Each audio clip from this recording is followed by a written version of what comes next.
Hello guys, a blessed day everyone. Isang bagong umaga at bagong pag-asa na naman po ang ating kaharapin sa araw na ito. Halina't samahan nyo nga po ulit ako sa paggawa ng aking munting bahay na ito. Kung maaalala nyo po yung last upload ko po ng aking video ay gumawa po tayo sa terrace at sa hallway po ng aking bahay na ito dito po sa first floor. At kung makikita nyo po ngayon, dito naman po tayo nagpipintura sa master bedroom po ng aking bahay. Nako, para natuloy ako dito na ems dito sa posisyon ng aking pagpipintura na ito ha. Diyan lang kayo ha.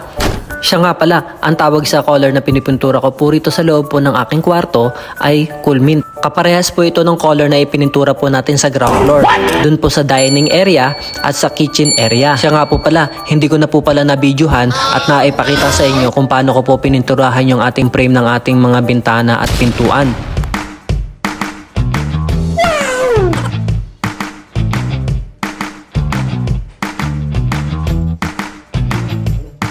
Uy, sana all!